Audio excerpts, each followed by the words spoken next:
ऐसे अपराधी कितने सारे होंगे वकील साहब जिनको बहुत इजीली जानते हैं कि हम कानून खरीद सकते हैं। ऐसा होता है, आपने कभी ऐसे केसेस देखे हैं कि क्या न्याय भी खरीदा जा सकता है पैसों से? देखिए, न्याय और अन्याय को खरीदने की वाली बात नहीं, बिकता तो इंसान है। खरीदने वाले भी तो सर इंसान ही होते हैं। इंसान ही होते हैं ना। अब अपना काम करवाया जा रहा है किसी जी। इंसान के द्वारा, जी। तो ये जो भ्रष्टाचार है ना, जी। भ्रष्टाचार को आप रोक नहीं पाओगे। हम्म। भ्रष्टाचार मुक्त ऐसी कोई कंट्री है ही नहीं, होगी भी नहीं सर। भ्रष्टाचार मुक्त ऐसा कोई स्टेट है ही नहीं। हम्म। इंसान है, इंसान की जो ग्रीड है ना, लालच जो है, ये कभी खत्म नहीं होता। जी, क्लाइंट का केस ठीक है, आपने ठीक लड़ा, विटनेसेस सब ठीक हैं, पुलिस वालों ने अपनी पूरी ड्यूटी ठीक की, जज साहब कहीं ना कहीं बिखर गए, उस केस में क्या होता होगा? जज साहब को कोई फर्क नहीं पड़ता उस केस को किस तरह से प्रोसीडिंग चल रही है। एंड में उनको अपना डिसीजन देना है, और डिसीजन कैसे देना है, पेपर्स को देख के देना है। जैसे लिव इन का आजकल बहुत कॉमन हो गया है, अब देखिए मतलब आजकल के युवक युवतियाँ बड़े सालों साल लिव इन में रहते हैं, मन मुटाव होता है, फिर केसेस कर देते हैं कि इन्होंने मेरे साथ रेप किया या फिर मेरे को टॉर्चर किया, मेंटली टॉर्चर किया, फिजिकल टॉर्चर किया। तो मुझे ये क्वेश्चन ये है कि जब दोनों की सहमति से होता है रहना लिव इन में, तो फिर एक के ऊपर ये सारे एलिगेशंस मैम, सवाल ये आता है कि माइनस और प्लस में से, या मैं बोलूँ फीमेल और मेल में से वल्नरेबल कौन? फीमेल। आपके 2 बच्चे होंगे ना, जो कमजोर होगा, बाप का ज्यादा प्यार उस पर होगा, बाप का। माँ का शायद, माँ के दोनों बराबर है, पर बाप भेद कर लेता है। वो बाप ये देखता है कि मेरी जरूरत किसको ज्यादा है। उसी तरह समाज ने कानून बनाया स्त्री को देखते हुए। जैसे हम महिलाओं को तो बोलते हैं कि घरेलू हिंसा का शिकार होते हैं, क्या पुरुष भी घरेलू हिंसा के शिकार होते हैं? और लगभग रोज होते हैं, तो बट हम उसको हवा में उड़ाए। ऐसी केसेस में जब पूरे घर बर्बाद हो जाते हैं और लास्ट में वो निर्दोष निकलते हैं, तो वो जो पीरियड उन्होंने सहा होता है, उसको कैसे फिर वो लोग कंपनसेशन? मैम, इसीलिए बोलते हैं कि अपने देश के कानून में ना कुछ अलग अलग क्लॉज है। एक बोलता है किसी इंसान ने आप पर झूठा केस किया जी, झूठे केस की पनिशमेंट उसको मिलेगी, पर लड़ना पड़ेगा। दूसरा, किसी इंसान ने झूठी गवाही कोर्ट में आके दी, झूठी गवाही के लिए सजा है, उस प्रोविजन में लड़ना पड़ेगा। आपको लड़ना पड़ेगा आपको। बिना रोए बच्चे को दूध नहीं मिलेगा। आज हमारे स्टूडियो में ऐसे शख्स मौजूद हैं, ऐसी पर्सनैलिटी हैं जिनके सामने झूठ जरा सोच समझ कर बोलना पड़ता है। जी हाँ, हमारे साथ हमारे स्टूडियो में मौजूद हैं वकील साहब मिस्टर वीरेंद्र वर्मा। ये बहुत जाने माने एडवोकेट हैं और आज हम इनसे चर्चा करेंगे कुछ पारिवारिक विवादों पर। तो बहुत बहुत स्वागत है आपका वीरेंद्र वर्मा जी। मैं साक्षी मलिक स्वागत करती हूँ अपने पॉडकास्ट में, दी साक्षी मलिक शो में।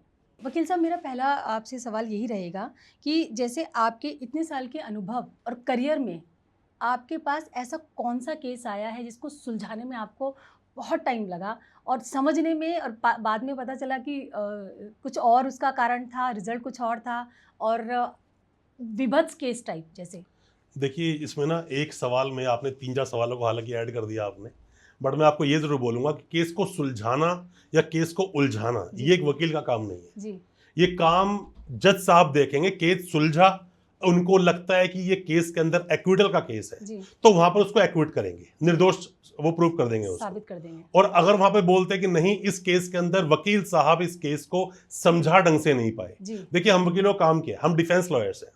डिफेंस लॉयर का काम होता है अपने उस क्लाइंट को डिफेंस करना, और हमें साथ में ये भी देखना है हमारी किसी स्टेटमेंट को कहीं जज साहब हमारे ही विरुद्ध कहीं इस्तेमाल ना कर लें। होता क्या है कि मान लीजिए किसी इंसान ने मर्डर किया, मर्डर करने के बाद वो हमारे पास आया, उसने बोला सर ऐसे ऐसे करके मर्डर केस में मेरा नाम आ गया।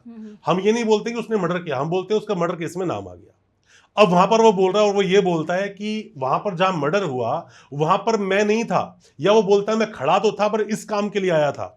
तो यहां पर एविडेंस एक्ट का 106 जो सेक्शन बोलता है, वो ये बोलता है कि अब ये जो एडवर्स हो गया, अब ये बर्डन, पहले देश का कानून ये बोलता है कि स्टेट जो पुलिस है वो अपने केस को सही तरह से प्रूव करे, अपने पैरों पे खड़ी हो जाए कि हाँ ये केस, इस जो ये केस बना है इसमें अपराध इस इंसान ने किया है। पर अगर आपने बोल दिया कि मैं खड़ा तो था पर इसलिए खड़ा था, तो पहले आप प्रूव करो कि हाँ आप इसीलिए खड़े थे, तो यहां पर क्या होगा, ये एडवर्स पोजीशन बन जाएगी। जी। तो पहले करते हुए हमें यह समझना चाहिए किसी वकील साहब को कि आप ये बात बोल रहे हो कि मैंने मर्डर तो किया, या फिर वो ऐसे हुआ, या फिर सिर्फ मैं खड़ा था। आप सिर्फ मर्डर केस में ये बात इतनी सी करो कि मैं वहां पर था ही नहीं, या अगर था तो किस काम के लिए, आपको प्रूव करना पड़ेगा, किस कारण से था ये बताना पड़ेगा आपको। जी, जी, जी। तो ऐसे तो बहुत सारे केसेस आते हैं जिसमें कि हमें देखते ही लगता है इसने अपराध किया है। हम डिफेंस लॉयर्स हैं, किसी इंसान का ऐसे ही तो किसी केस में नाम आता नहीं है। बिल्कुल।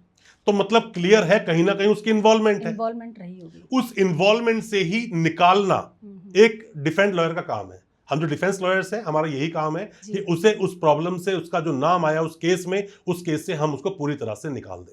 हमारा यही मेन काम होता है। और जो विध्वंस टाइप के जो केस आते हैं वो तो मैडम आते ही रहते हैं, हमारा रोज का यही काम है, क्योंकि हम क्रिमिनल प्रैक्टिस करते हैं। तो कई बार मर्डर होते हैं, कई बार रेप होते हैं, कई बार लूट होती है, और एक कई बार चीटिंग, फोर्जरी, व्हाइट कलर जो क्राइम्स होते हैं, ब्लू कलर जो क्राइम होते हैं, सब तो चलते ही रहते हैं। तो हम किसी भी केस को ऐसा नहीं बोल सकते कि वो बहुत टॉप लेवल केस था, ऐसा नहीं होता। जैसे हम उसको टॉप समझते हैं, थोड़े दिन में दूसरा केस आ जाता है, वो टॉप बन जाता है, तो केस चलते रहते हैं। आपके सामने कैसे आप जानते हैं कि सामने उसने क्राइम किया है जी, और उसने आपको वकील, एज ए वकील अपनी तरफ से लड़ने के लिए बोला कि आप मेरा केस लड़िए, ठीक है, आप जानते हैं कि उसने अपराध किया है, हाँ, फिर भी आप उसका केस लड़ रहे हैं, ठीक है, तो आप उसको कैसे बचाएंगे जब आप जानते हैं उसने अपराध किया है? देखिए हमारी ड्यूटी है, एक वकील की ड्यूटी है। अब मान लीजिए किसी एक्स नाम के आदमी ने जहर पी लिया, वो मरने के लिए जहर पिया, अब डॉक्टर उसको मरने दे या उसका इलाज करे? जी, ऑब्वियसली इलाज करने के इलाज करेगा ना, उसकी वही ड्यूटी है। तो हम वकील हैं, हम वकीलों की यही ड्यूटी है। आपने मर्डर किया या नहीं किया उससे मतलब नहीं है, आप मर्डर केस में हो, आपने पूरी हमें स्टोरी समझाई, वो एक सब्जेक्ट है हमारे लिए, हम आपको बचाएंगे। आप हमारे पास केस लेकर आ गए, आप सिर्फ हमारे लिए एक सब्जेक्ट हो, एक केस हो, आप एक इंसान नहीं हो जिसने किसी ने जाके मर्डर कर दिया या किसी का रेप कर दिया। देखिए कई सारे ऐसे केस होते हैं जिसमें हमें भी बुरा लगता है कि इस केस को शायद हमें प्रेजेंट नहीं करना चाहिए, बट फिर भी उस केस को प्रेजेंट करना पड़ता है। क्यों करना पड़ता है हम लोगों को? अगर हम नहीं करते तो प्रोफेशनल मिसकंडक्ट कहलाती है ये चीज कि हमने उस केस को लेने से मना कर दिया। हमारी ड्यूटी यही है कि हम केस को लेंगे, जितना अच्छे से हो सकता है केस को प्रेजेंट करेंगे। अब उस केस में छोड़ना है या सजा सुनानी है, ये काम जज साहब का है। कई सारे मामले ऐसे आते हैं कि वहां पर लैक ऑफ डॉक्यूमेंट्स या लैक ऑफ एविडेंसेस की हम बात कर लें, डॉक्यूमेंट्री बेस्ड है, डॉक्यूमेंट्स के एविडेंस बनेंगे। अगर कोई मर्डर केस, रेप केस है तो वहां गवाह हमारे विटनेस बन जाते हैं। तो यहां पर ये हमारा काम नहीं है किसने सही गवाही दी, किसने गलत दी। हमारा काम सिर्फ इतना है कि इसको प्रेजेंट करना।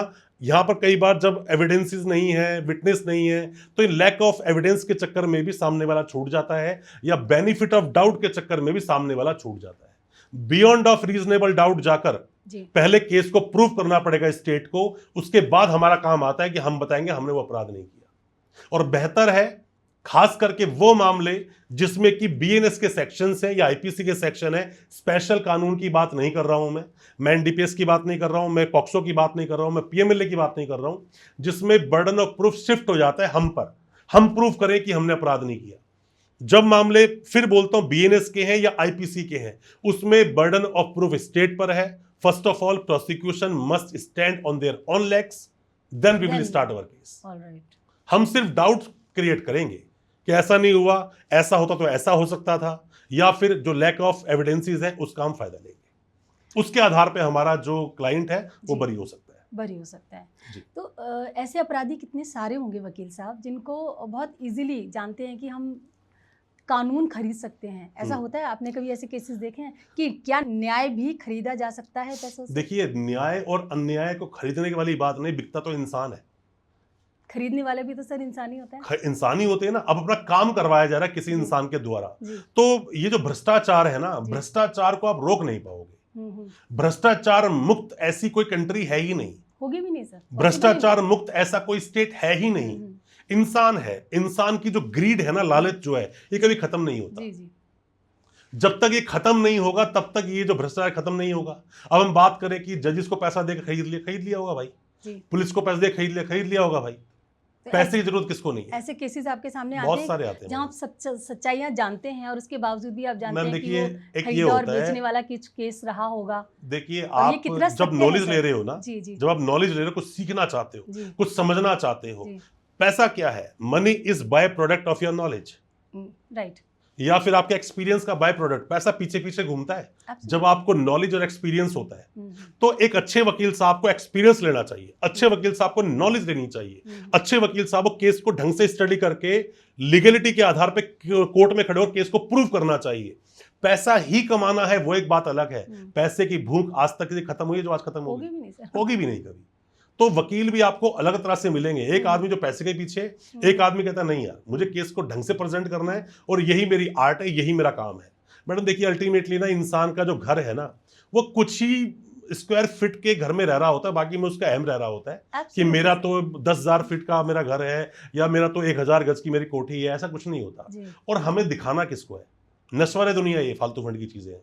तो यहाँ पर हम लोग स्पिरिचुअलिज्म की तरफ नहीं जा रहे हैं, बट मैं ये जरूर बताऊंगा कि हम अपने एथिक्स को, अपनी जो हमारा एक सेल्फ रिस्पेक्ट है, उसको बेचकर हम कोई काम ना करें, ज्यादा बेटर है। सर ये बड़ा अच्छा लग रहा है सुनकर, वकील जी। साहब इतनी अच्छी बातें कर रहे हैं। अदरवाइज तो लोगों में इतना डर नहीं। बैठा हुआ है कि हम वकीलों के पास जाएंगे तो मानिए कि वो इतना खर्चा बताएंगे, इतना लूट लेंगे एंड ऑल दैट, और इतने सालों तक केसेस लगाएंगे।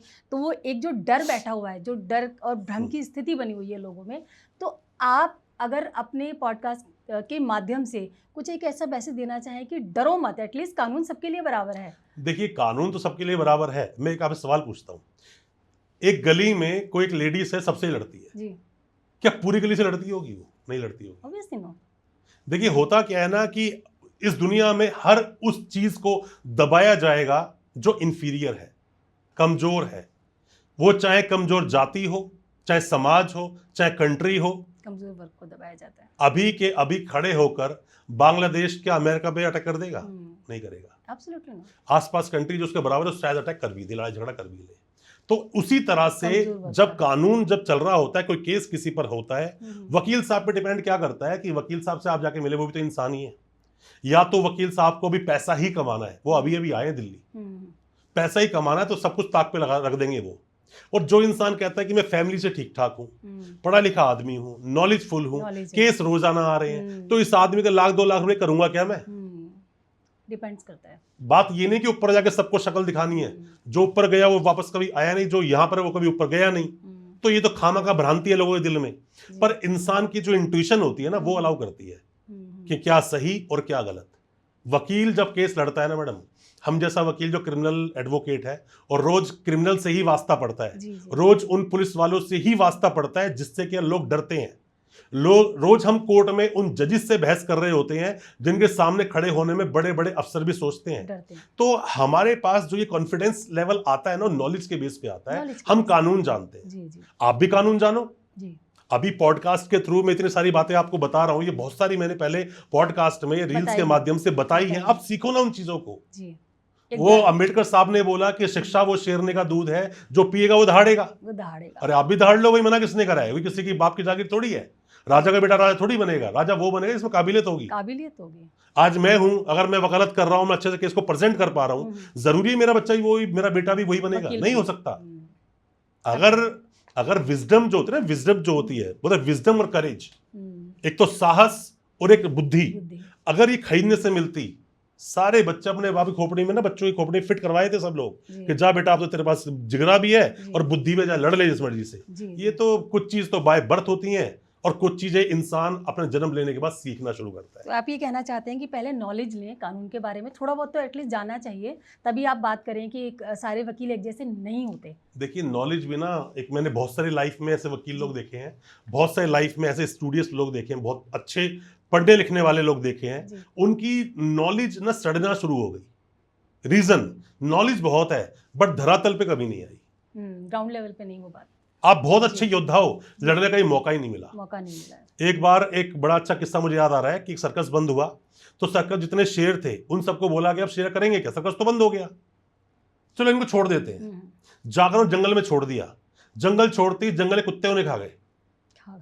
जंगल के कुत्ते शेरों को खा गए, क्योंकि शेर तो है, बस नाम का है, नाम का शेर है।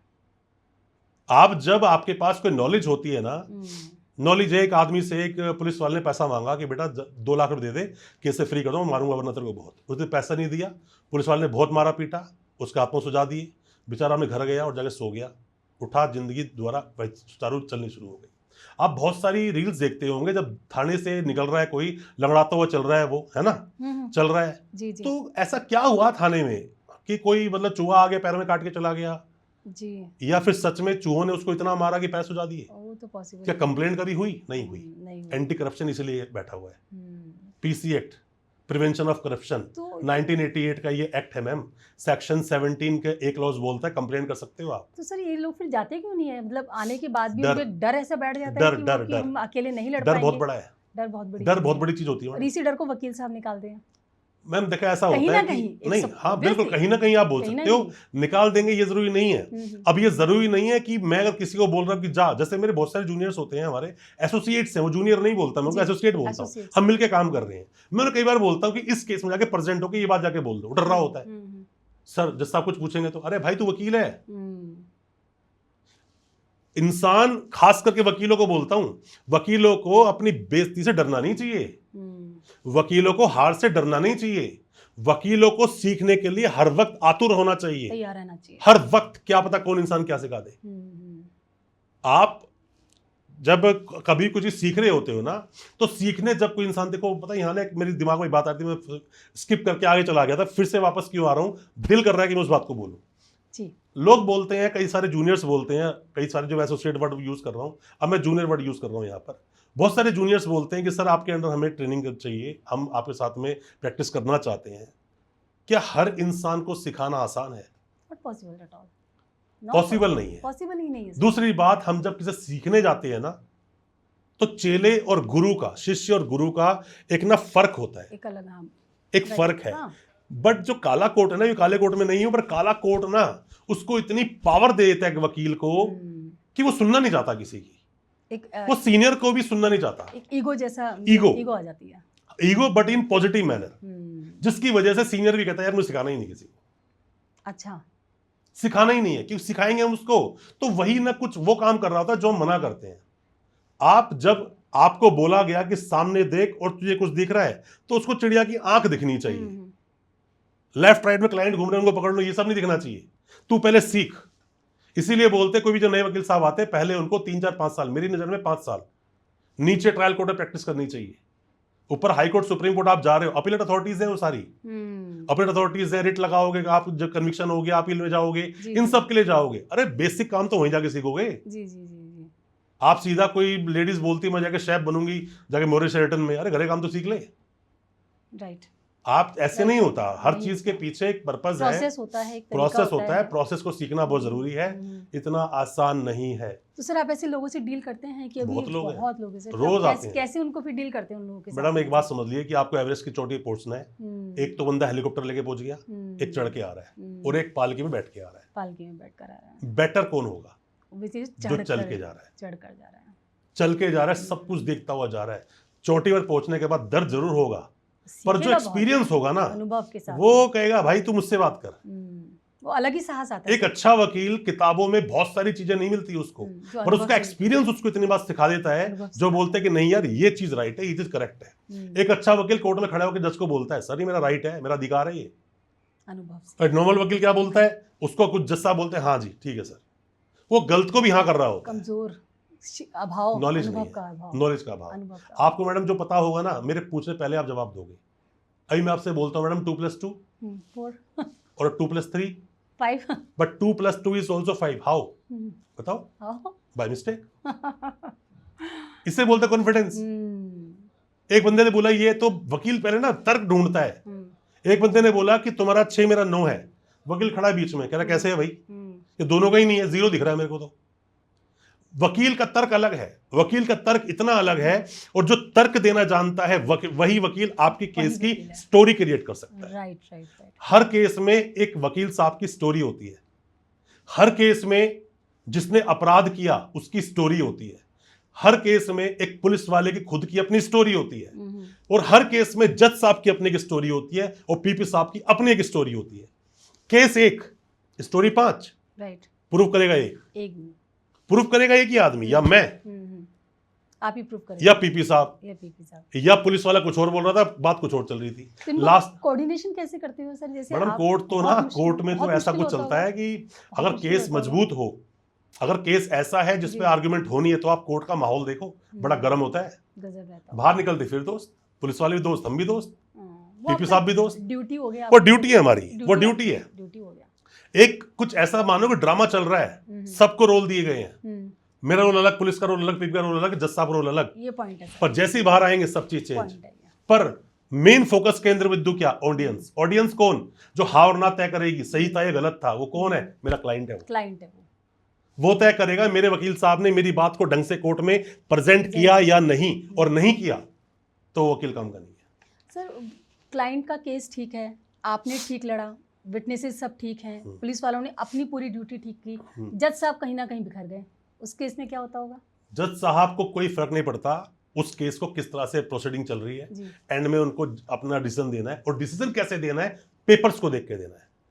अभी अभी एक थोड़ी देर पहले एक सवाल मुझसे किसी ने पूछा था कि सर कोर्ट में क्या इंपॉर्टेंट चीजें होती है, पीपी, वकील साहब, पुलिस वाला, क्लाइंट या जज? किसके आधार पे कन्विक्शन होगा और किसके आधार पे एक्यूटल होगा? इनमें से कोई भी एक सूत्रधारक नहीं है जो केस को डिसाइड कर सके कि एक्यूटल होगा या कन्विक्शन होगा। ये डिसाइड करेगा वो ऑर्डर, जिन ऑर्डर के आधार पर केस आगे चलता गया। लास्ट में जज साहब तो बदल जाएंगे, हो सकता है वकील साहब भी बदल जाए, पीपी साहब पक्का बदलेंगे, कोई ना कोई दूसरे पीपी साहब आएंगे, आईओ वही रहेगा एंड तक, जिसका केस वो वही रहेगा एंड तक। लास्ट में ऑर्डर को पढ़कर जज साहब अपना निर्णय दे देंगे। तो मेन क्या हुआ? मेन हुआ वो ऑर्डर्स जो बन रहे, ऑर्डर्स। कोर्ट में जब खड़े होकर ऑर्डर्स, डेली ऑर्डर शीट बनती है ना, वकील साहब को एक्टिव रहना चाहिए। जब तक ऑर्डर लिखवाया ना गया हो पूरा, तब तक वहां से हिलना नहीं चाहिए। वकील साहब क्या करते हैं, केस हुआ, क्रॉस हुआ, चीफ हुआ, खत्म हुआ, चल दिए, चलो, कॉपी भी नहीं ली। कॉपी लो उसी वक्त, आपका राइट है। मान लो मैं किसी क्रॉस कर रहा हूं, चीफ क्रॉस तो पहले समझिए आप, चीफ क्या है? गवाही। किसी के साथ में कुछ घटना हुई, मान लीजिए कि रेप की पीड़ित है कोई, अब उसने कोई पहले एक स्टेटमेंट दी, एफआईआर कटी, 164 के बयान मजिस्ट्रेट साहब के सामने, अब वो गवाही देने कोर्ट में आई है, ठीक। जब वो दोबारा गवाही देगी उसको चीफ बोलते हैं। जब मैं सवाल पूछूंगा उससे क्रॉस बोलते हैं। चीफ भी हो गया, क्रॉस भी हो गया, करते ही बाहर निकल गया, गलत है ये। वहीं रुकना है, एप्लीकेशन लिखकर देनी है, उसकी कॉपी लेनी है अपने हाथ में, पेपर्स आपको लेना चाहिए। कॉपी ले ली हाथ में, अब वो बदलेगा नहीं, खत्म हो गया, आपके पास प्रूफ हो गया, खत्म हो गया वो। तो ये चीज देखना बहुत जरूरी है। हम लोग मूक दर्शक नहीं है, हम जो वहां फिल्म देखने, स्टोरी देखने जा रहे हैं जी, केस को प्रेजेंट करने जा रहे हैं, और बड़ी रिस्पॉन्सिबिलिटी का काम है वकालत। 1% भी इसमें गलती की गुंजाइश नहीं होती, पूरा किसी का कभी ये राम से मरा बन जाएगा, पता भी नहीं चलेगा। 2 मिनट में केस लेफ्ट राइट हो जाते हैं, 2 मिनट में।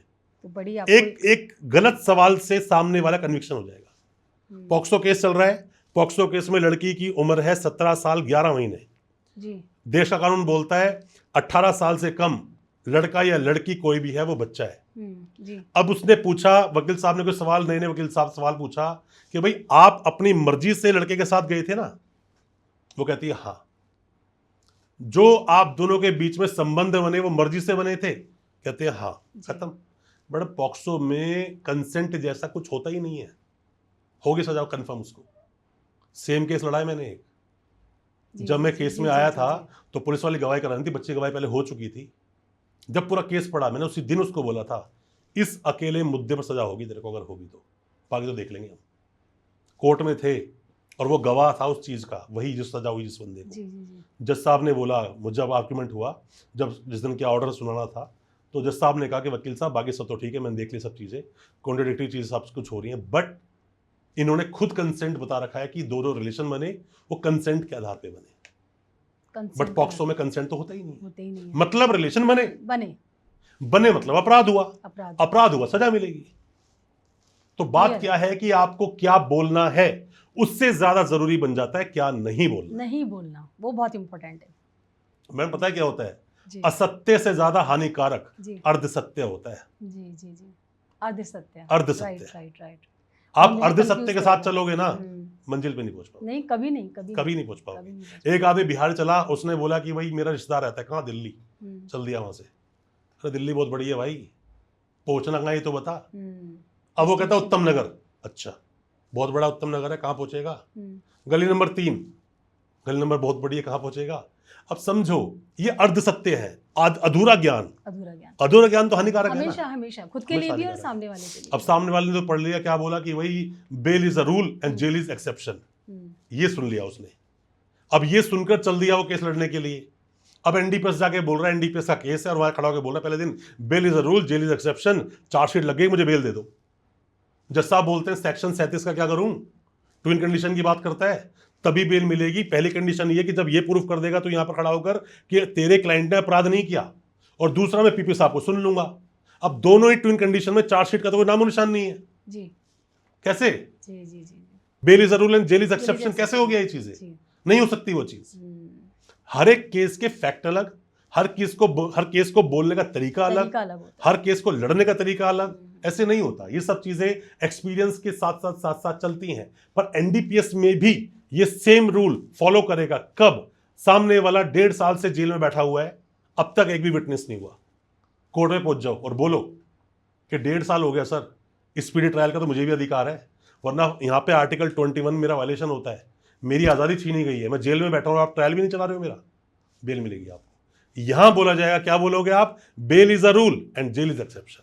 ये अच्छे वकील सर ऐसे बोलते होंगे कि आप? सब बोलते हैं, हम तो बहुत कुछ कोर्ट में बोलते हैं मैडम, बहुत कुछ बोलते हैं, जो सही लगता है बोलते हैं। देखिए ऐसा होता है कि जब आप हेल्दी आर्गुमेंट करते हो ना, हेल्दी आर्गुमेंट तो सुनी जाती है। Important, very important. Unnecessary argument आप कर रहे हो, नहीं सुनी जाएगी, वजन भी नहीं होता उन बातों में, होता ही नहीं।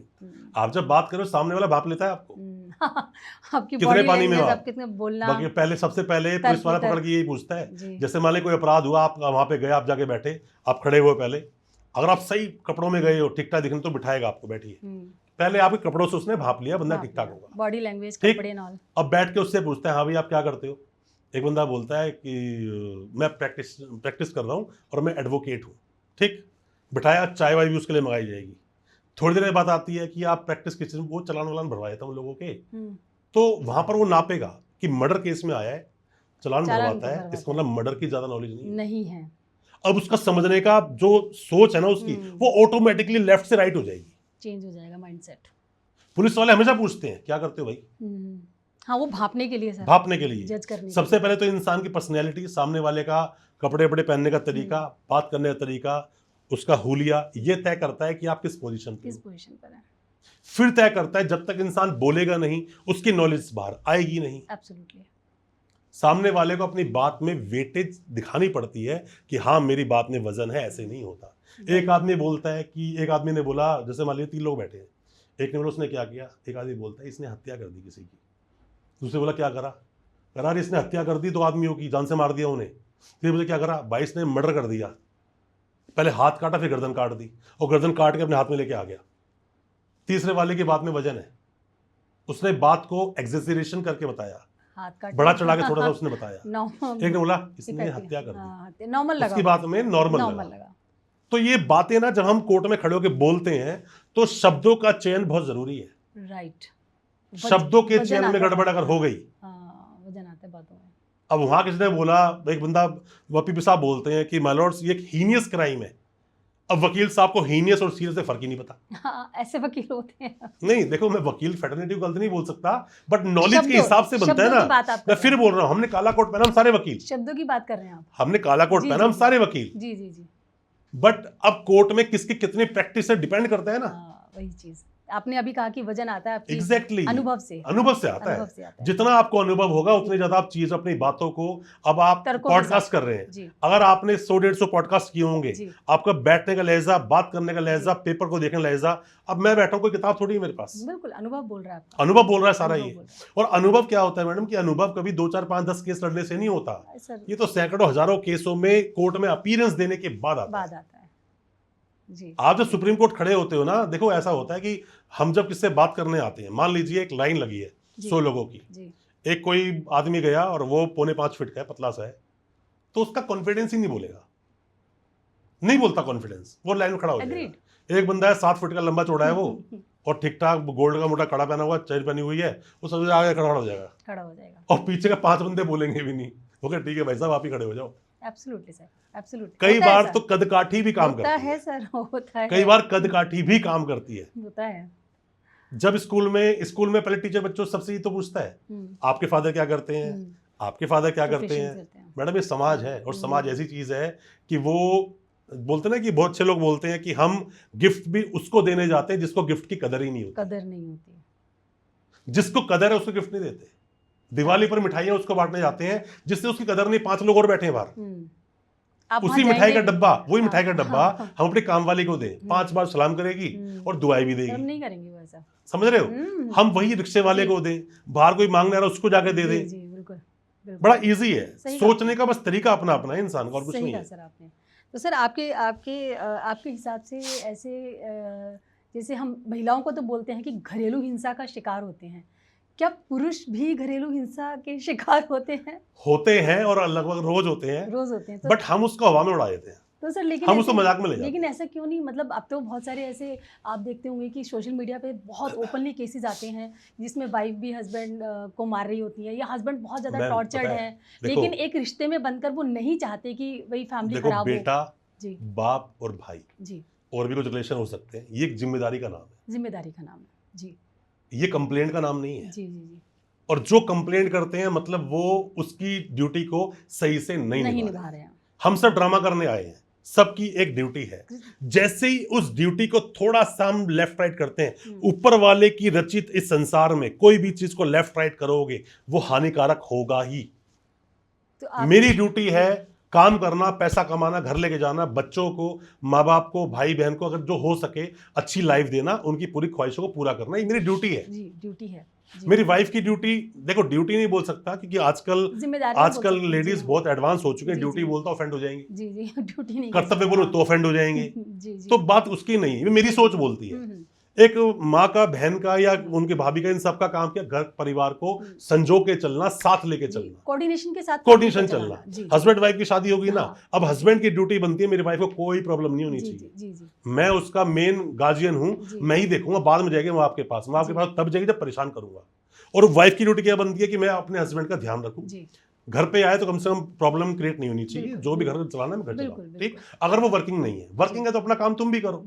अब ये तार हिलते कब है, जब हस्बैंड अपने आप को बादशाह समझता है जी, कि यहाँ का तो मैं ही खुर्रम हूँ सबसे बड़ा, तो तू कौन, हाथ दो पैक लगाना है, गाली वाली बकना है उसको, उसके माँ बाप को टोन करते हैं बार बार, वो काम नहीं करती उसको बोलना है, कमाने के लिए प्रेशर करना है, कुछ भी हो, यहाँ से बात शुरू होती है।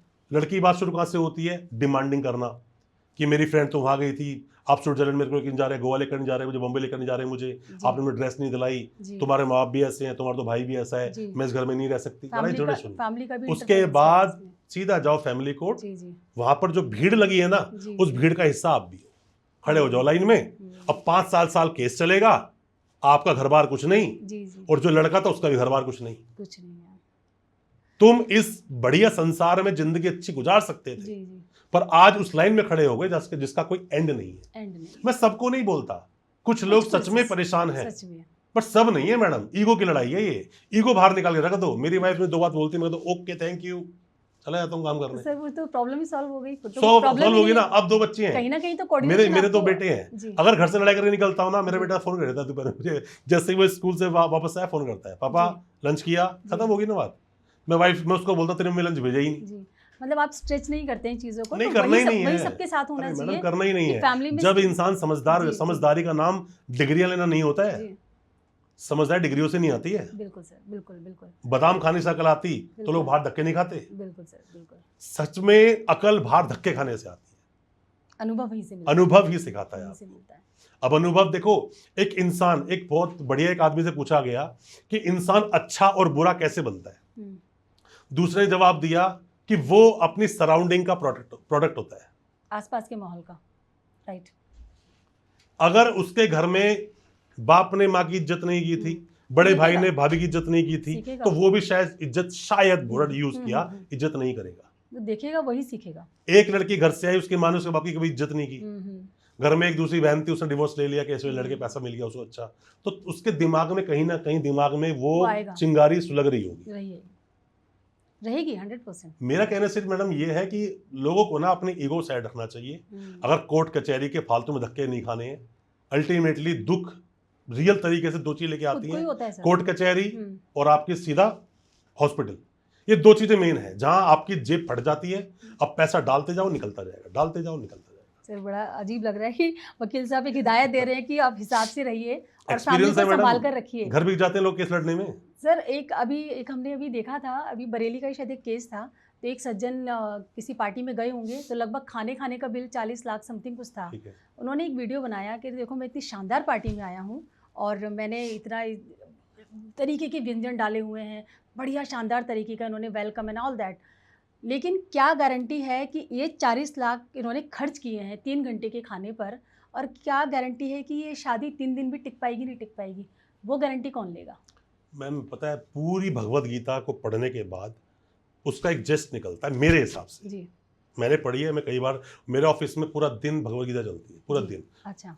उस टीवी पे कुछ नहीं चलता, इंस्ट्रक्शन है भगवद गीता चलेगी और सुनो, जी। क्योंकि हम हिंदू हैं और हिंदू का जो बिल्कुल ये महाग्रंथ हमारा जो है वो सिखाता सब है कुछ वो। लिखा है। उसमें एक बात बोली है, जी। कर्मण्यवादी कारस्ते माँ फलेषु कदाचन, कदाचित। कर्म कर फल की इच्छा मत कर। हम्म, ये मेरा कर्म है। मेरे बेटे ने बोला कि पापा मुझे बर्थडे सेलिब्रेट करना है। अभी मेरे बेटे की खुशी इस चीज में है कि मैं उसका बर्थडे सेलिब्रेट करूं, तो मैं समाज को नहीं देखूंगा, पैसा मैंने कमाया है जी। तो मैं चाहे उस पैसे में आग लगाऊं। बेटे की खुशी देखो। अब कोई बोले कि नहीं तुमने जाके 10 लाख की जाके पार्टी कर दी, 10 लाख गरीबों को खिला, क्यों खिलाऊं गरीबों को मैं? जब जेब में पैसा नहीं था, गरीब देने के लिए आए थे मुझे, या तुम जैसा कोई नॉलेज देने वाला देने के लिए आया था मुझे? अपनी लड़ाई इंसान को खुद ही लड़नी पड़ती है। देखिए मैं फिर बोल रहा हूं आपको, इस सृष्टि में ना भगवान ने सब चीज सोच समझ के बनाई है जी।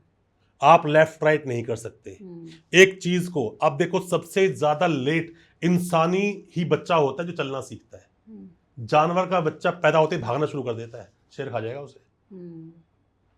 आप क्या समझते हो कि यहां पर क्या है ना कि वो हर इंसान ज्ञान बांट रहा है जो कुछ नहीं पता, हर वो इंसान ज्ञान बांट रहा है और लोग ले भी रहे हैं ज्ञान, नहीं ले रहे। देखो मैम पता है क्या हो कि हमारे देश में इन्फ्लुएंस करना किसी को बड़ा आसान है। वही मैंने बोला, सब ज्ञान ले। इन्फ्लुएंस करना आसान क्यों है? या तो आपने बहुत बुद्धि ले ली हो, बहुत ज्ञान आपको आ गया ना, आपको वो इन्फ्लुएंस नहीं कर पाएगा।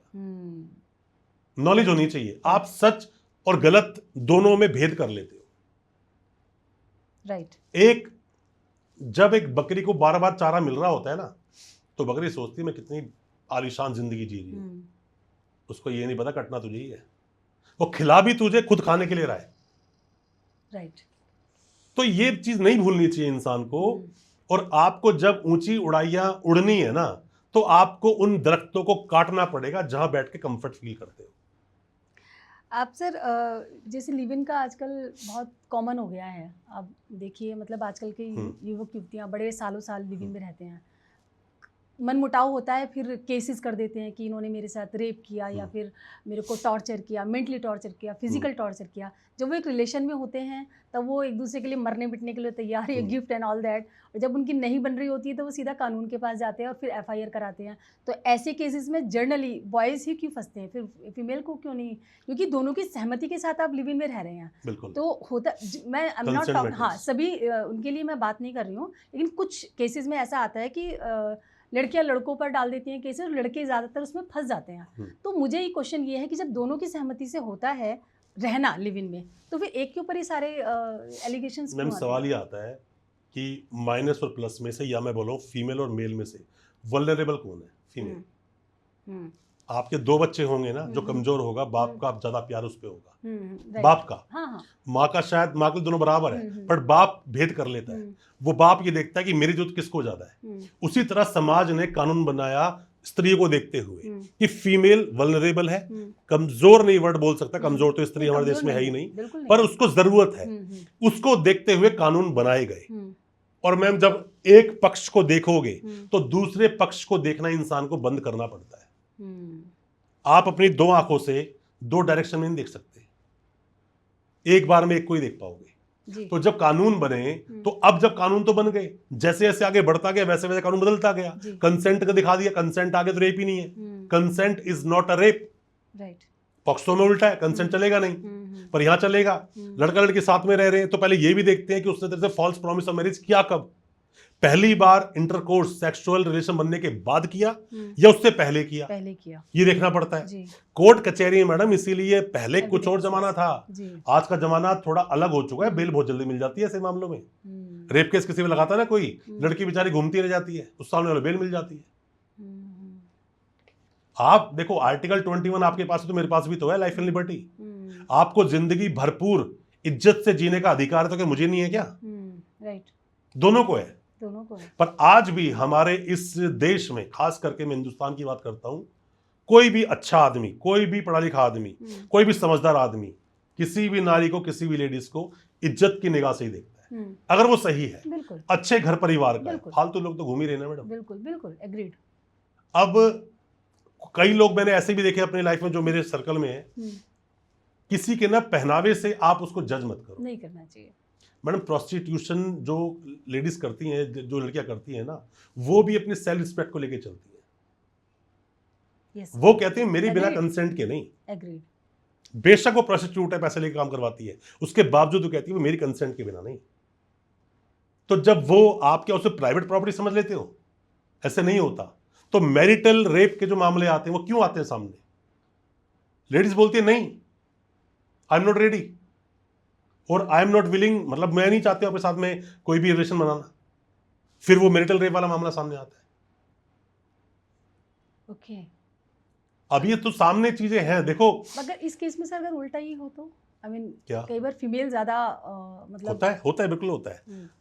आपने ऐसी ऐसी पिटीशन भी देखी होंगी, डिवोर्स इसलिए पिटीशन फाइल की जाती है कि लेडीज बोलती है कि ये जो जेंट्स है वो मेरी रिक्वायरमेंट्स को पूरा नहीं कर पा रहा है। Then what? ये एक मेल और फीमेल दोनों को, स्त्री और अर्धनारीश्वर हमारे, हम तो पूजा करते हैं उसमें, तो दोनों का सेम रोल दिखाया और दोनों को ये सेम चीजें दी कि भाई दोनों के पास है। अगर ये चीजें नहीं हो तो जनरेशन नहीं होगी आगे, जो सृष्टि चलती रहे वो खत्म हो जाएगी और रुक जाएगी। तो इन चीजों मैडम ऐसा होता है, खास करके अपने देश में तो ये बात मानता हूं कि लेडीज हो या जेंट्स हो, दोनों में से कोई ना कोई तो कॉम्प्रोमाइज कर ही रहा होता है, कोई ना कोई कर रहा होता है। बिल्कुल दोनों में से। और इस कॉम्प्रोमाइज का नाम ही आपका घर परिवार है। घर परिवार है। जब आप कॉम्प्रोमाइज नहीं कर रहे हो ना, तो आप ये समझ जाओ आप एक कॉन्ट्रैक्ट करके बैठे हो कि तूने ये नहीं किया पेनल्टी लगाऊंगा। राइट। आपको घर चलाना है तो कॉम्प्रोमाइज करना पड़ेगा। राइट। जब एक बाप सब कुछ देकर बेटी को भेजता है ना, तो बाप का दिल भी यही बोलता है, बेशक बाप कितना ही ज्यादा डेंजर हो, कितनी बड़ी पोजीशन पे हो, बेटी क्या बोलता है, बेटा थोड़ा बहुत देख लेना, हाँ, संभाल कर रखना, थोड़ा देख लेना। बिल्कुल बिल्कुल। पर बच्चे पढ़ लिख लेते हैं। देखो पढ़ाई का नाम बगावत है, सिंपल सी बात है। बिल्कुल। पढ़ाई का मतलब बगावत। आपने नॉलेज आ गई तो आप बगावत करोगे, उस बगावत के लिए रेडी रहो, या तो बच्चों को पढ़ाओ मत। आज की डेट में हर बच्चे के पास तो फोन है, उससे सवाल पूछो एक जवाब देगा दो। राइट। अब क्या लगता है, पहले के जमाने में जब हम बोलते थे नहीं सेक्स एजुकेशन नहीं होनी चाहिए, हमारी जनरेशन बोलते नहीं होना चाहिए, मतलब हमारे पेरेंट्स बोलते थे, है ना, हमारे लिए बोलते थे कि पढ़े लिखे लोग होना चाहिए, बच्चों को बताओ क्या सही और क्या गलत। हालांकि साइंस में पढ़ाया जाता है सब कुछ, जी जी, बट जब वो चैप्टर आता है तो लड़के लड़के शर्मा रहे होते हैं। क्यों? वो कोएड स्कूल के नहीं है, वो हमारे घर वो दोनों अलग अलग स्कूल के हैं। एक सिर्फ गर्ल्स बॉयज से पढ़ते हैं, एक सिर्फ गर्ल्स से पढ़ते हैं, तो पढ़ाने वाला भी आधी बातें गायब कर देता है उसके अंदर से। होता है ना ऐसा? तो मैडम ऐसा होता है कि आप अगर किसी को एजुकेशन दे रहे हो, सवाल तो पूछेगा वो। वकील ही सवाल क्यों पूछता है? वकील ही पुलिस वालों से क्यों लड़ता है? वकील ही प्राइम मिनिस्टर के अगेंस्ट आरटीआई क्यों लगा रहा होता है? वकील ही समाज का ठेकेदार क्यों बन जाता है? वो उन बातों को पढ़कर आया है जिससे आप लोग डरते हैं। हम उन जगहों पर सीना ठोककर कोर्ट को ठीक करके अंदर घुस जाते हैं जहां आप शायद चुपचाप से भी नहीं घुसोगे। जेल जाते हैं हम लोग मिलने के लिए, लोग लाइन लगा खड़े सुबह से, हम जेल जाते हैं, लाइसेंस दिखाते, चीज भरते हैं, एप्लीकेशन लगाते हैं, सीधा अंदर। जेल जाने में लोग कहते हैं नाम भी मत ले, हम अंदर जाकर बैठ के चाय पी के पानी पी के क्लाइंट से मिल के आते हैं। 5 मर्डर 6 मर्डर 10 मर्डर किए होते हैं सामने वाले ने, कोई डर रेप केस में। अरे डर कहाँ, डर तो उड़नछू हो गया हमारा। डर नाम की चिड़िया बहुत पहले उड़ चुकी है जी। इसीलिए वकील ना तो मरने डरता है, मारने की बात वो करता नहीं, क्योंकि वो मारेगा तो उस पर मर्डर केस लगेगा। वो सेल्फ डिफेंस जानता है, वो तुम्हें मारेगा तो सेल्फ डिफेंस का आड़ में मारेगा कि मेरे ऊपर कोई केस ना बने। हम लोगों को, हमें बोलते ना कि लोग बोलते हैं कि सांप का तो जहर तुझे झेलना आता नहीं और बिच्छू के बिल में तूने हाथ दे दिया। हम दोनों को जानते हैं। तो बात यही है, इसीलिए हम सामने वाले समझाते हैं। जब हमसे कोई बंदा बड़े चौड़ाव के बात कर रहा होता है ना, और वकील साहब अभी तो आया हूं, मर्डर केस था मेरे पे, बेल पढ़ा लिखना ना, हम समझ जाते गधा है, इसे नहीं पता कुछ भी। हर कौवा मस्जिद में बैठ के सोचता है मैं ही मौलवी हूँ, अजान होते उड़ जाता है, वो कहता है मैं तो कुछ भी नहीं हूँ, मारेगा बहुत। इसीलिए आपने सुना होगा कि किसी वकील ने कोर्ट में खड़ा हो किसी आदमी को मारा, पिटाई कर दी। क्यों? वो उसकी ईगो के पंगे ले रहा होता है, पिन कर रहा होता है खामा खामे। अरे भाई जब तू खड़ा है ना, शांत खड़ा रहे, हमें मत समझा कानून। तो अगर नॉलेज अगर है अपने देश का ना, बड़ा ही सिंपल सा एक हमारे हिंदुस्तान का एक नियम रहा है। देखो हमारे देश में ना बहुत गलत एक बात सिखाई गई, सवाल ना पूछना। गलत है, डरते हैं सवाल पूछने से। गलत नहीं, डरते नहीं, लोगों को नॉलेज नहीं है। और जिससे पूछते हो सवाल, आजकल तो मैडम पॉडकास्ट बन रहे हैं, बड़े बड़े धर्मगुरु बैठते हैं, सवाल पूछो, सवाल पूछो। अरे प्रेमानंद जी महाराज बोलते सवाल पूछो। हमारे देश का कल्चर ही है, सवाल पूछो, पर पुक्की बाबा की तरह नहीं। वो बाबा सवाल कुछ और ही पूछ रहे होते हैं खड़े होकर। आप समझ गए मेरे इशारा किस साइड है? तो ऐसे नहीं, जब सवाल गलत पूछते हो तो बंदा ही बेवकूफ हो। एक बंदा नहीं, मकीम खतरा है जान, कुछ भी बोलते रहो, वो भी हाँ करता रहेगा। एक वकील जो पढ़ा लिखा वकील है, समझदार वकील है, बहुत एक्सपीरियंस है, वो तुम्हारी फालतू बात नहीं सुनेगा, बिल्कुल, वो बाहर कर देगा तुम्हें 2 तर्क मिनट पर में। बात करेगा, तर्क की के बात साथ करेगा, मुद्दे की बात करो, मुद्दे की बात करेगा। सोच समझ के। चाणक्य ने बोला बेवकूफ के आगे समझदारी की बात, उस समझदार के आगे बेवकूफ की बात करना अपने आप में बेवकूफी की पहचान है। बिल्कुल बिल्कुल। अच्छा सर, ऐसे जैसे जो लोग जानबूझकर केसेस कर देते हैं, ईर्ष्या है, किसी चीज़ की लड़ाई कहीं और, फंसा दो, चलो हाँ, फंसा दो, चलो फंसा दो, और वो झूठा जीवन केस, झूठा फर्जी केस केस, आरोप हाँ। लगा दो, उस केसेस से कई ऐसे घर बर्बाद बर्बाद होते हैं मैडम, बहुत बर्बाद उजड़ होते हैं। गए घर। हमने देखे हैं बहुत सारे केस। किसी ने अभी आपके शायद गाजियाबाद का भी एक केस, बहुत पुराना केस था, दहेज को लेकर उन्होंने झूठी कहानी रची थी, पता लगा उनको अपने बॉयफ्रेंड के साथ शादी करनी थी। ऐसे एक नहीं, हजारों केसेस आपकी, ऑब्वियसली आप तो जानते ही होंगे, लेकिन ऐसे केसेस में जब पूरे घर बर्बाद हो जाते हैं और लास्ट में वो निर्दोष निकलते हैं, तो वो जो पीरियड उन्होंने सहा होता है, उसको कैसे फिर वो लोग कंपनसेशन करते हैं? मैम इसीलिए बोलते हैं कि अपने देश के कानून में ना कुछ अलग अलग क्लॉज हैं। एक बोलता है किसी इंसान ने आप पर झूठा केस किया जी, झूठे केस की पनिशमेंट उसको मिलेगी, पर लड़ना पड़ेगा आपको। दूसरा, किसी इंसान ने झूठी गवाही कोर्ट में आके दी, झूठी गवाही के लिए सजा है, उस प्रोविजन में लड़ना पड़ेगा, आपको लड़ना पड़ेगा आपको। बिना रोए बच्चे को दूध नहीं मिलेगा। पर सर लड़ते हैं केस, लड़ते हैं जो समझदार। देखो मैम, पता है यहाँ पर ना 2 बातें आ जाती हैं। एक, मैं कुछ लोगों को या साइको बोलूं, या मैं उन लोगों को ये बोलूं कि वो गलत डायरेक्शन में पंगे ले रहे हैं, ये बोलूं।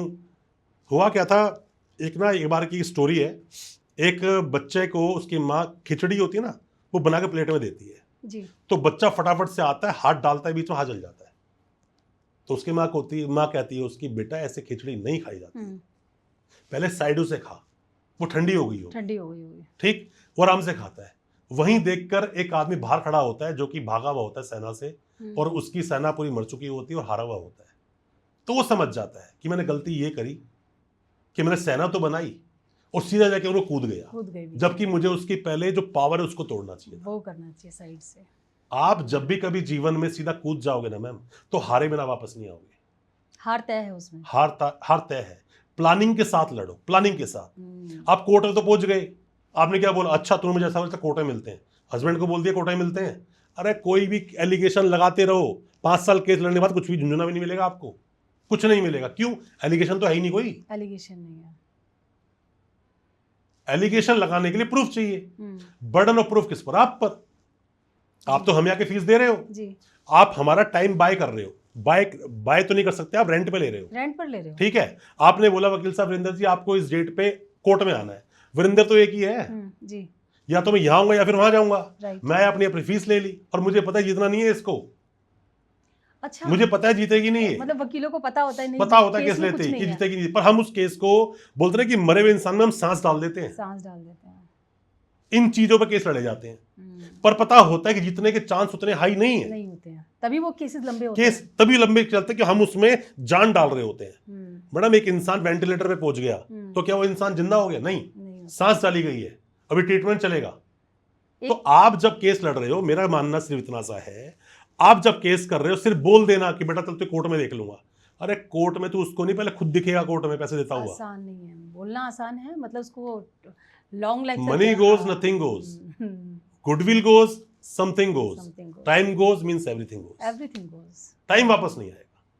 अभी जो हम ये 1-1.5 घंटा लगाएंगे पॉडकास्ट में, मेरा ये वक्त वापस लाइफ में नहीं आएगा, बिल्कुल नहीं आएगा। तो बेहतर है कि इस वक्त को ना मैं सही से यूटिलाइज करूं, अपनी अच्छी जो मैं बोल सकता हूं अच्छे से उन बातों को बोलूं, शायद किसी के लिए वैल्यूएबल होगी, किसी के लिए नहीं होगी जी। एक फकीर के लिए गोल्ड का क्या मोल? कोई मोल नहीं है। वो कहता दुनिया, एक बहुत बढ़िया मैंने कोट सुना था, एक आदमी गया कोबा मंदिर में खड़ा हुआ था कि भगवान मेरा एक काम करवा दे, 1 कुंटल लड्डू चढ़ाऊंगा। तो उस भगवान को चढ़ाने की बात कर जिसने तेरे को बनाया, जिसने दुनिया को बनाया, जी बिल्कुल बिल्कुल बिल्कुल, तू उसको देने की बात कर रहा है, बिल्कुल। तो बात सिर्फ वही होती है मैम कि अपने ईगो को अपनी थोड़ी साइड रखो। केस भी लड़ने जा रहे हो, पहले केस के एविडेंस तैयार करो जी। ऐसी कोर्ट में मत जाओ। मैं सभी को बोलता हूं, वकील होने के बावजूद बोलता हूं, हर केस जीता नहीं जाता, लड़ते दो हैं, इसीलिए वकील के पास 100% गारंटी जैसा कुछ होता ही नहीं। अगर कोई वकील आपको गारंटी दे रहा है तो वो एडवोकेट एक्ट का वायलेशन है। वकील गारंटी नहीं दे सकता, लड़ेंगे 2 जीतेगा 1, तो कैसे गारंटी दे सकते हो आप? तो पर वो दोनों ही वकील गारंटी देते होंगे अपने क्लाइंट को? देते हैं मैडम, दोनों देते हैं। दोनों देते हैं तो दोनों बोलते हैं जितवा के लाऊंगा, पर गलत है। तो आप मतलब कैसे आप जज क्लियर बोलो इस चीज को? आप कैसे जज करेंगे कि वकील साहब? मैम देखो, हम तो फाइल पढ़ते हुए आए थे। मैं आपसे केस लड़ रही हूँ सर, मैं चाहूंगी आप मुझे जिताएंगे जी। ये दूसरे कोई सज्जन मेरे जो अगेंस्ट हैं वो भी लड़ रहे हैं, दो पहलवान लड़ते हैं मैडम। किसी को बैट लगा सकते हो, एक को हारना है, एक को हारना है ना, बट आप उसको उसकी कदकाठी देख के बैट लगा देते हैं। ये 7 फुट का, ये 5 फुट का, ये जीतेगा, है ना। हम बस देख के लगा रहे हैं कि भाई एविडेंसेस ये बोलते हैं, स्टोरी ये बोलती है, तू जीत जाएगा। इससे आपको अंदाजा लग उससे हमें अंदाजा लग जाता है कि स्टोरी ये बोल रही है और तू केस जीत सकता है। जी जी।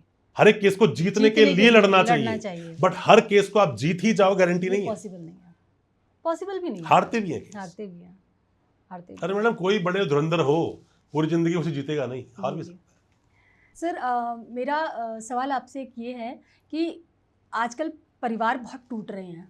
मतलब आपने जो भी देखा होगा कि जब शादियां होती हैं तो इतने तरीके से रिश्तेदार आते हैं, हल्दी मेहंदी ये सब चीज़ें बड़ी फॉर्मेलिटीज़ होती हैं, लेकिन शादियां 3 या 4 दिन, 4 महीने, 4 साल तक टिकती हैं और उसके बाद टूट जाती हैं। फिर वो पता चलता है कि अदालतों के चक्कर काट रहे हैं, महिला थाने, ये एलिगेशन वो एलिगेशन। तो पारिवारिक विवादों में कहीं ना कहीं आपको लगता है कि कहीं ना कहीं एक तो कहीं ना कहीं रिश्तेदारों के भी हाथ होते हैं, मतलब भूमिकाएं होती हैं, ऐसा मतलब बहुत सारी सोशल मीडिया पर रील्स भी चल रही हैं आजकल, तो ये ऐसा पॉसिबिलिटीज़ होती हैं ऐसे केसेस में? मैम इसमें ना एक छोटा सा एग्जांपल बताता हूँ मैं आपको। जो भी आपकी ज्वेलरी होती है, जो भी आपकी बेशकीमती चीज़ होती है, क्या उसको आप बाहर चौड़े में रखते हो? बिल्कुल नहीं।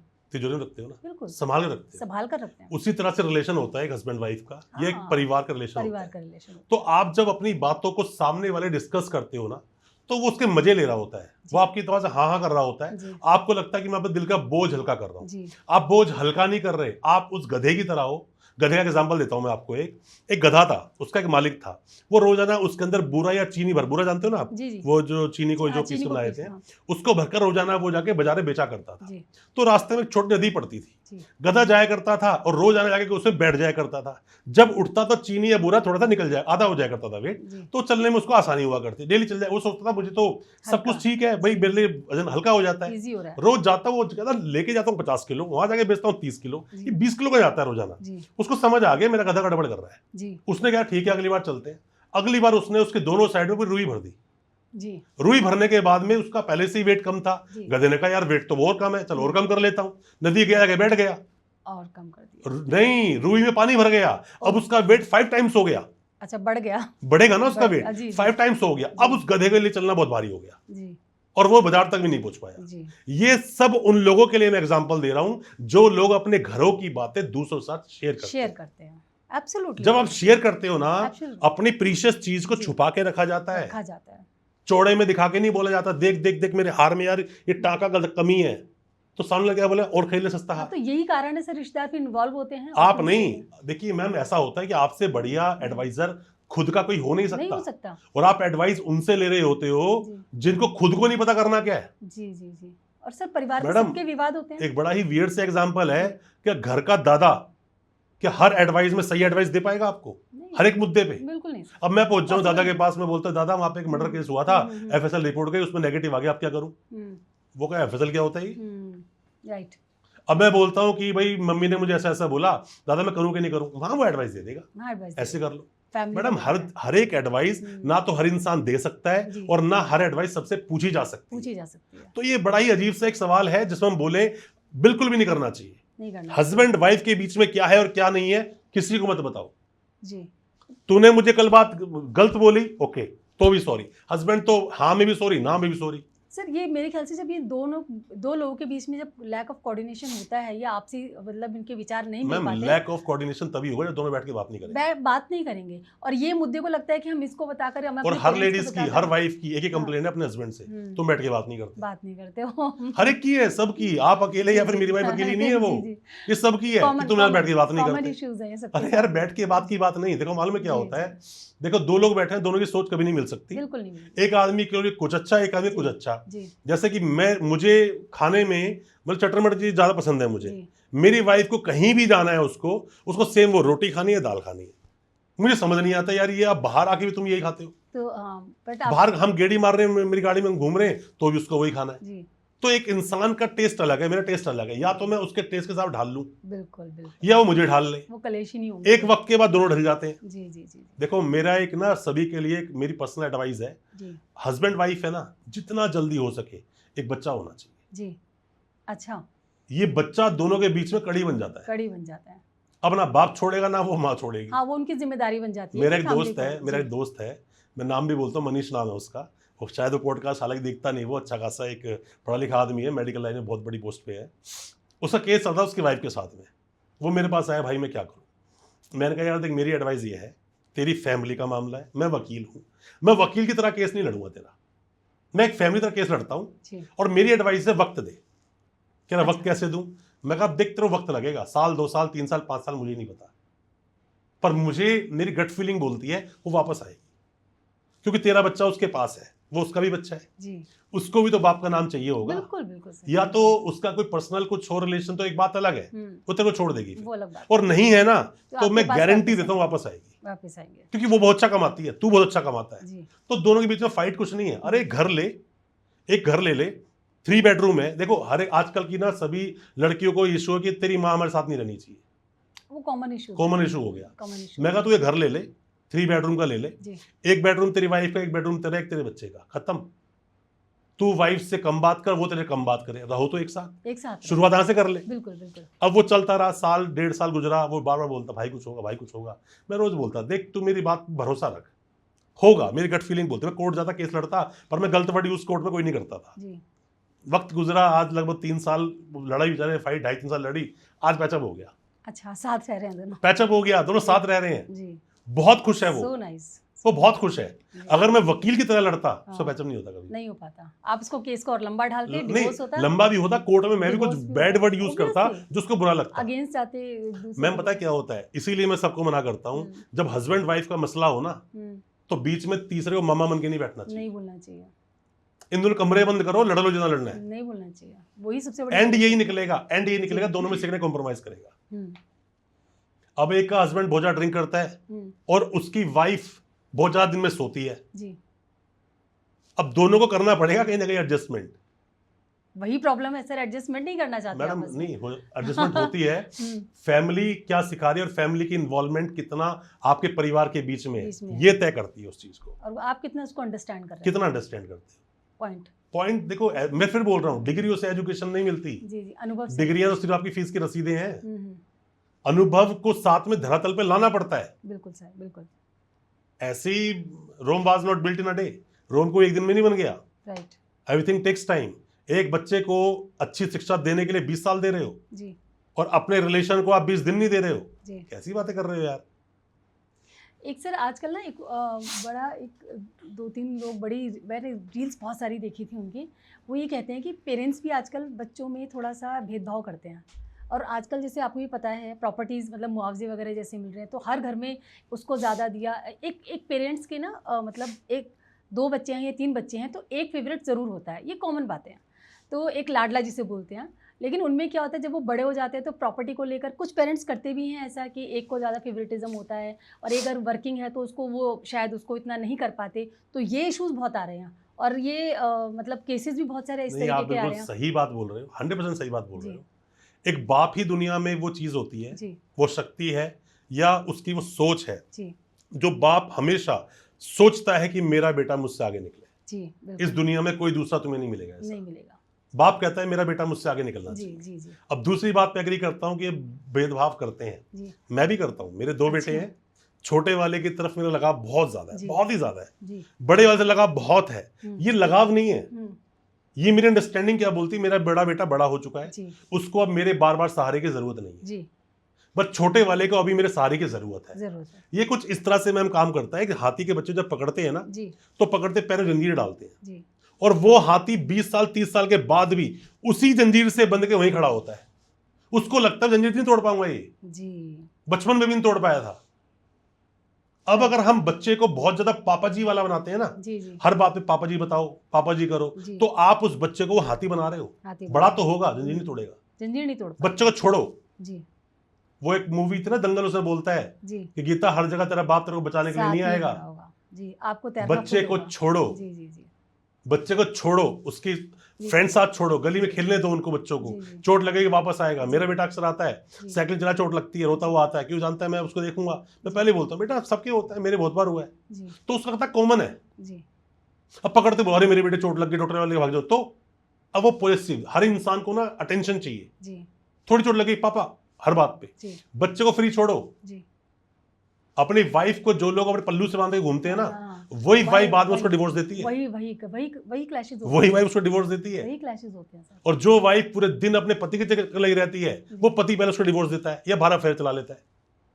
अच्छा, ये दोनों सिचुएशन है मैडम। ये लेकिन ये केयरिंग के पार्ट में चीज की ज्यादा बरामद, चीज की ज्यादा मतलब अवेलेबिलिटी, उसकी वैल्यू खो देता है, परमानेंसी, उसकी जो अवेलेबिलिटी है ना उस चीज की ज्यादा होना, उसकी वैल्यू खो देता है मैडम। वैल्यू खो देता है।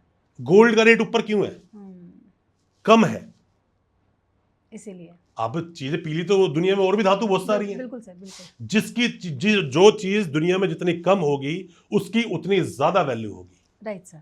आज आप कोई लाइफ में अपना ये सोच लो कि यार ये तो बहुत बड़ी एक्ट्रेस है, बहुत बड़ी एक्टर है, वो कल तुम्हारा फ्रेंड बन जाए, तो हम एक्ट्रेस छोड़ो, पहले हम बोलते हैं आप, फिर हम बोलते हैं तुम, फिर हम बोलते हैं तू, फिर बोलते हैं अबे, फिर बोलते हैं साले।